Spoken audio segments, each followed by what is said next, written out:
and set it up, then I'll get used to it. Because I think it's important. I think if everybody had a generic hit, then everybody would be like, well, what, you know, like you said about Neil Peart, he has his vibe and it works for what he does. As long as, you know, you're not doing something totally out of the ordinary and it's going to screw you up completely, you know. But in general, I like to have, you know, this at pretty much, you know, parallel. I don't I don't usually sit high enough to where I'm like, you know, I've seen dudes play ska music or, you know, just like weird. This guy, I think it was the guy in the Stray Cats, and he was literally like sitting this high playing, almost standing up. Wow. And he was ripping it up. So, you know, I mean, it was just like, whatever, he's got his vibe, so it was, you know, he was doing it. But I usually just say, you know, I think that if, like, you know, I try to, because my spine was getting messed up, because I like to have my snare kind of angled, and I was always playing like this, so my spine was kind of curving. And my doctor was like, dude, you gotta like sit up straight. So, I don't know, I mean, as long as, you know, your legs are like kind of parallel to the ground and you're kind of standing there, wherever everything else is set up, I just, you know, kind of say go for it. Do you guys know how to tune? Mm-hmm. Yeah. How do you do it? So what is, let's say this, like you were gonna put this head on. Well, What would you do first? First of all, I would get set up and then I would, you know, you tighten it to a certain point before you actually have to start, you know, screwing it on. Yeah. Until they're all even. So you do it with your hands. That's no, what I have a drum. Oh, to that point with my hands, yeah. Yeah. And then get a drum key and then do it opposite sides. Yeah. So it goes on evenly. So what? And then fine tune by putting this in the middle and going around. Yeah, just putting a little pressure on the drum. So let me take it back and then I'll just, you know, so what, well, first of all, I get the drum head and I crack the edges. Yeah, that's true. Like some people set it on paint buckets after they put it on the drum and they put it like natural. Yeah, I usually just stand on So it. you just stand on Yeah. it? Are you Yeah. serious? Yeah, you know, I mean, It it's a doesn't- drum. It's supposed to be, yeah. But no, I usually, but before I even do that, Yeah. I take the physical head, I hold it, Uh-huh. and you just crunch the edges. Okay. Because really that's going to make or break Really? how fine, you know, how like good the head is or whatever. Because you'll hear it crack. Yes. As you go around, it'll go. Uh-huh. I work it for like 3 or 4 minutes. And then I get it and I just like, this is the head without the drum, you know, and I'm doing this to it. I'm like, and we're cracking the edges, you know, but this is it right here. And I get it to where it's just like, feels like, okay, I've worked this thing. It's like, you know, before you're like gonna cook a piece of meat or something and you're hitting it with a hammer, you know, like you're tenderizing it. Yes. And then I put it on and I always pretty much put, seems like it works the best is, you know, putting the logo on the top of where you're going to play it. I mean, it just bugs the hell out of me when I go to a guy's drum set and it's like over here or something. It's just like, what the hell? But so anyways, I kind of put it like, you know, always facing, you know, like where I'm going to like play, you know, like, or whatever. So this one right now is a little off because I think I had it over there, but usually I put it like right there on that lug. Just for some reason, I don't know. That's just a tradition for me. But then I always tighten it by hand all the way around, just like this. You know, go all the way around. And like you were saying, you know, after that's tight, then I work it again before with my hands. You know, I just keep working it because that's just going to make it like, it just feels like, you know, like it needs to sit in a certain spot. And if these things, if the edge of the head isn't completely flush around the actual bearing edge, you know, it's just, you're going to hear, it's going to sound like a football, or it's going to go boom, Yeah. or boom, it's going to go up or down the tone. But so anyways, I guess once I tighten it with my hands, then I work it again, then you'll notice you can tighten it again. So I do it again, you know, keep doing it until I can't do it anymore. You'll notice that you keep doing it and you can't do it anymore.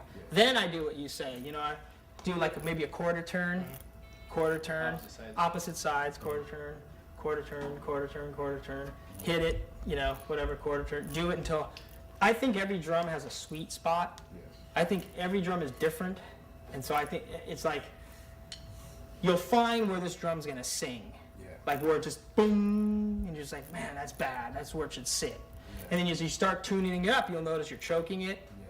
and as you start tuning it down, you notice it'll start flapping. Yeah. So I think the most important thing is like what you were saying, once you get it tight and whatever, instead of just hitting it till you think it sounds good, I mean, hit it to where you think it sounds good, but then tune it up some more. You know what I mean? Right. Tune it up and hit it and go, oh, that doesn't sound right. Go back down. Then tune it down. you'll find that sweet spot. And what I've noticed that after I start doing that and know where that sweet spot is, I just noticed that that's just where I can, I know the feel of the drum and I can do it every time. So, I mean, you pretty much seem like you guys all know how to do that. But what I've noticed is that getting it higher than I think it is, when I know it sounds good, so I know that's the sweet spot, and then lowering it and bringing it back up, really seemed to help me to find out where that's where that drum should be.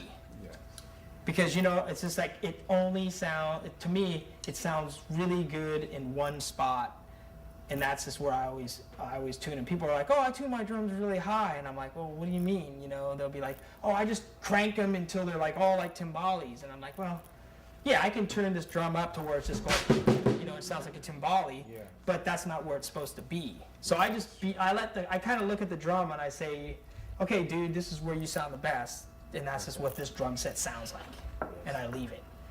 And if I want a higher pitched drum, I'll go get a Birch kit, and I'll get higher pitched drums or something. Instead of choking the drum, it just feels good in a certain spot. Yeah. When you're playing with Primus or Guns N' Roses, how much do you work in paradiddles and all that kind of technique stuff you're showing when you're playing with them? Well, what I've learned any time I'm playing or I'm on stage, I don't think about anything except just the music. It's like, to answer your question, practicing those things, I don't think about that when I'm playing with him at all. Not even for a second. Because I practice those things, they just kind of go to that. But when I'm doing that, I'm not thinking of those patterns ever. Or whatever. You know what I'm saying? So it just comes out. So it's kind of like learn it, use it, and then lose it. You know what I mean? It's just kind of like I don't think about it at all. I just try to just go for it or whatever. But I'm listening to the music. I mean, I listen to well, what is the bass player playing? Where is he putting the beat?